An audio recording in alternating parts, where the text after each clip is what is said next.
Hi, welcome to my blog. I'm David Barrett. I'm hoping that if you've been here before, you've enjoyed the writings, the podcasts, and other parts of this blog. Today I want to talk about the role of coaches and mentors in my life. So do a speech about a book I've written called The Keys to Our Success. And in this book, let's do it upside down now, right side up. In this book, one of the chapters that actually I wrote is called Never Go In Alone. But it's also 24 other chapters from project managers about what makes them successful. And when I thought about what made me successful as a project manager or as a leader in the project space, running conferences around the world, running education programs, run a number of small, medium-sized businesses and work for large corporations, the key to me is the admission that I can't do it all alone, that I'm always going to need help, that there are people outside my life or within my communities that can help me. And that is a very, very important piece of the puzzle for all of us. You know, gosh, there's some very, very bright people out there that would be thrilled to help. In my case, I put advisory board groups together, always, for every event that we did at Project World, Business Analyst World, Project World Canada, Project Summit, there was always a local advisory board group that we formed that we would work with to help develop a conference that was addressing the needs of the community. We just never could do it alone.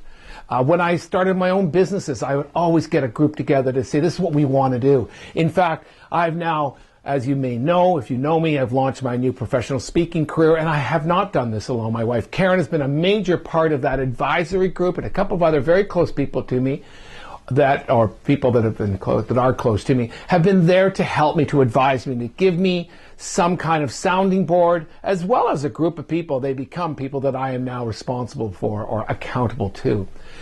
So I encourage all of us to find, here's the point, the big point here. Find the gap. Find the part of your life that you're weakest at. I think what some of us do is we think about coaches and mentors and we think about just being whatever the role we are in our lives. But you know what? You can actually take your life as a professional and chop it all up and say, this is what I'm really good at. Why would you need a coach to do that, to help you there?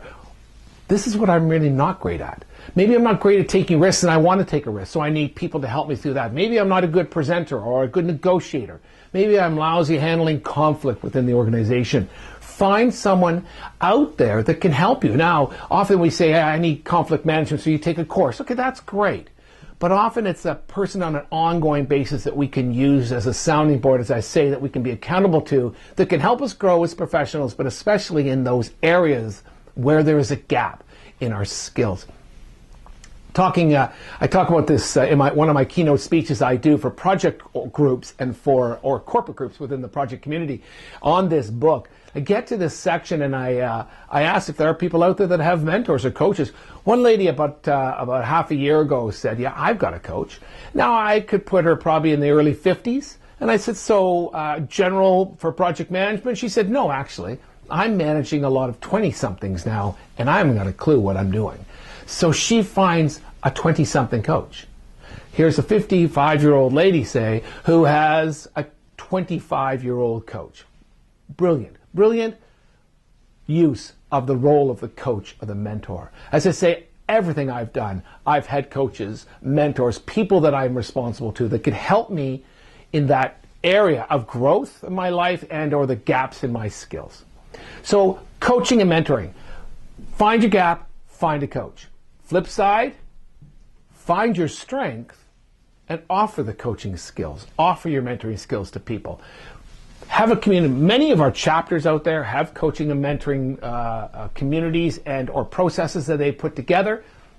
Perfect idea, but where you want to be a coach is not, I want to be a coach to project managers, period. But maybe you are an awesome presenter, or maybe you're a great person on managing crises or something. Put the shingle up there and tell people that if you want to be a great coach and mentor. People would love you for it. Doesn't have to be long, doesn't have to be regular basis. You're not a trainer. You're just there maybe for a coffee every couple of months, whatever the case is. So folks, coaching and mentoring, it takes time to find the right person. It takes a lot of guts to find your gap and to make sure you get the right skill set there. Hope you've enjoyed this on Coaching and Mentoring. I'm David Barrett. Again, welcome back to my blog. Thank you very much. Hope you'll join me again soon.